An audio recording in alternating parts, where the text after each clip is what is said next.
Hello everyone, আপনারা সবাই কেমন আছেন? আমরা তো ভালোই আছি।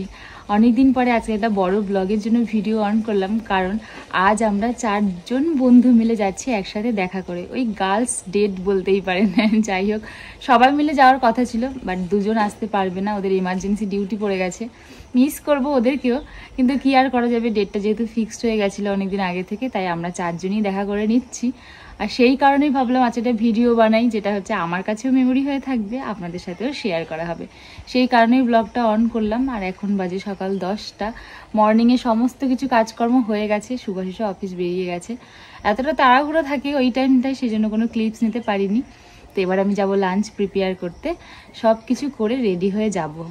আজ আবার আমরা ভেবেছি শাড়ি পরে দেখা করব সবাই মিলে একসাথে। তো যাই হোক, 3টেই আমাদের মিট করার টাইম। কোথায় যাচ্ছি, কি করব কিচ্ছু জানি না, বাট কোথাও একটা বসে গল্প করা হলেই হলো আমাদের। তো চলুন, যা যা করছি সবটা আপনাদের সাথে শেয়ার করব। ব্লগটা শেষ পর্যন্ত দেখতে থাকুন, খুবই ইন্টারেস্টিং হতে চলেছে। তো এখন বাজে 12:30, 1টার মধ্যে আমাকে বেরোতে হবে। 8 ঘন্টা আছে আমার কাছে হাতে টাইম। তাড়াতাড়ি করে রেডি হয়ে নিই।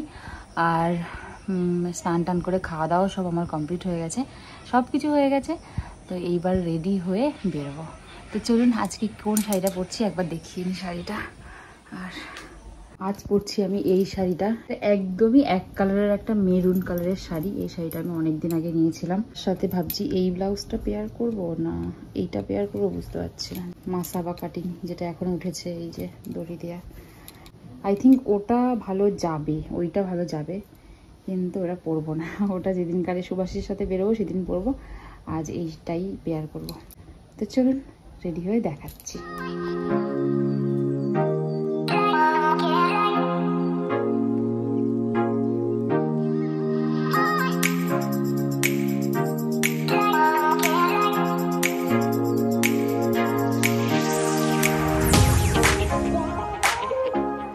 কিচ্ছু না, তো সানস্ক্রিনটা লাগিয়েছি, তারপরে হালকা করে একটু কম্প্যাক্ট লাগিয়ে দিচ্ছি।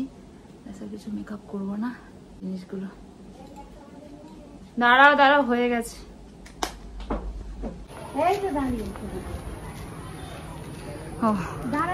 আমরা এখন বেরিয়ে পড়েছি, টোটোতে উঠবো, ডান করে যাবো। কাকিমা যাচ্ছে আমাকে এগোতে, এগিয়ে নিয়ে ট্রেনে উঠে গেলে টাটা, চলে যাও।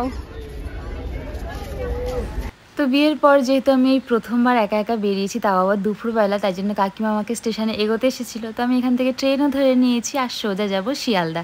ওদের সাথেও আমার কথা হয়ে গেছে, ওরা বললো স্প্ল্যানেড মেট্রো স্টেশনে সবাই মিলে মিট করবে। তো আমি শিয়ালদা নেমে গেছি, এখান থেকে বাস করে এবার যাবো স্প্ল্যানেডে। আর আই থিঙ্ক আমি অনেক দিন পরে প্রথমবার ফার্স্টে চলে এসেছি। আমার সমস্ত লেট হওয়ার রেপুটেশন ব্রেক করে দিয়েছি আজকে আমি। দেখি ওরা কখন আসে। ভাল লাগছে দেখতে, রাস্তাঘাটে কি সুন্দর লাগছে দেখতে, কি সুন্দর লাগছে। শাড়িটা ভালো রে, খুব ভালো। আর আজকের কথা যদি বলছিস আমি লেট, ঠিক আছে চল চল চল। আর বলি না, তোদের এই শাড়ি পরাটা আমার ভালো লাগে না, খুব সুন্দর। এটা আমি নিজে নিজে পরে যদি জানি দেখি নতুন নতুন বউকে আমি একটু দেখি। শোন, পিলু পিলু কিন্তু আংটি পরেছে, দেখ।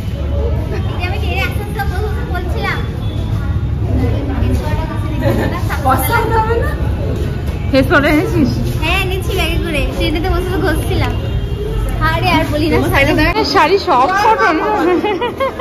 মমতা দিয়ে রোজ দেরি করে। আজকের মধ্যে যদি কেউ বলেছিস তোরা, আর কোনো কথা বলবো না।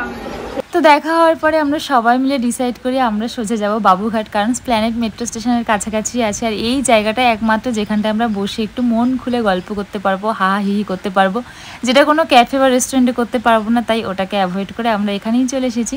আর চলুন এবার আমার চোখে আমার আপনাদের সবার পছন্দের এই কলকাতার নস্টালজিক জায়গাটা আরও একবার আপনাদেরকে দেখিয়ে দিই।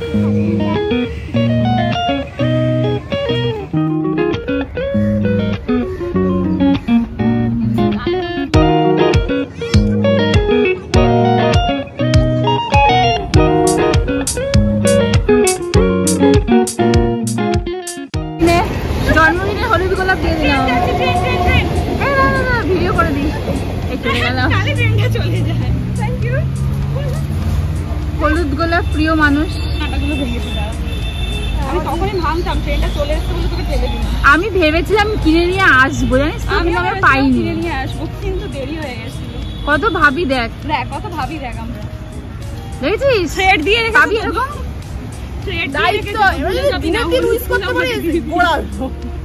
নিউমারোলজি অনুযায়ী নাম্বার 5 সব থেকে লাকিয়েস্ট নাম্বার। কেন বলতো, প্রথমে 4টে থাকে, পিছনে 4টে থাকে, তো হচ্ছে খুব ব্যালেন্স জানে লাইফে, তো সেই হিসাবে মনে রাখতে পারিস।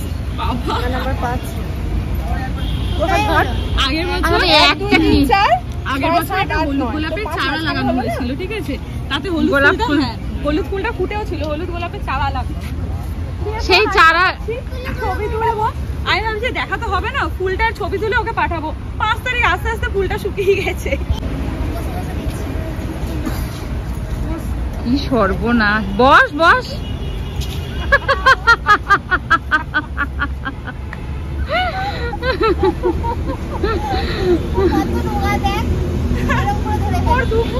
তুই ও এক্সেস, তুই ডবল এক্সেস। এল না, ডবল এক্সেল। চ গঙ্গায় হাত ধুয়ে নিয়ে বাচ্চা। এই জলে হাত ধুই। হলুদ গোলা গিফট করলি না, এটা বই উপন্যাস একটা। আমি কিনি নি, ওই জন্য আমি জানি না। সুন্দর লাগছে।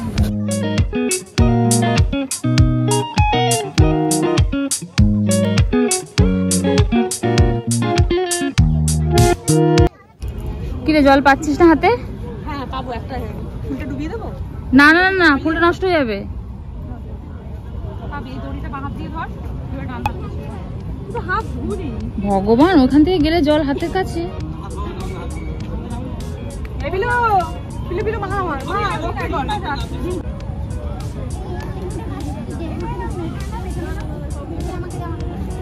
একদম প্রিন্সেপ ঘাটের পেছনে যে একটা সবুজ জায়গা আছে, যেখানটা আমরা এখন বসে আছি, এই জায়গাটা আমরা অনেকক্ষণ সময় কাটিয়েছি। পুরো এই এরিয়াতে আমরা এসেছিলাম বিকেল 3:30টার সময়। 7টারও পরে আমরা এখান থেকে বেরিয়েছি বাড়ি যাওয়ার জন্য।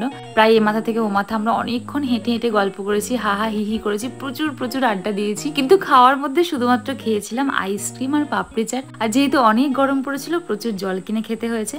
তো আমরা এখন বাড়ি ফিরে যাচ্ছি। আর এই যে সেই জায়গা বাবুঘাটের, যেখানে গঙ্গা আরতি হয়, আমরা আজকে আরতি দেখতে পারিনি কারণ অনেকটা লেট হয়ে গেছিল। তো আজকের মতো এখানেই আমি ব্লগটা শেষ করছি। আপনারা সবাই ভালো থাকবেন, সুস্থ থাকবেন। দেখা হবে অন্য কোনো দিন আর অন্য কোনো ব্লগে। আর আমার ব্লগটা দেখার জন্য আপনাদের সবাইকে অনেক অনেক ধন্যবাদ।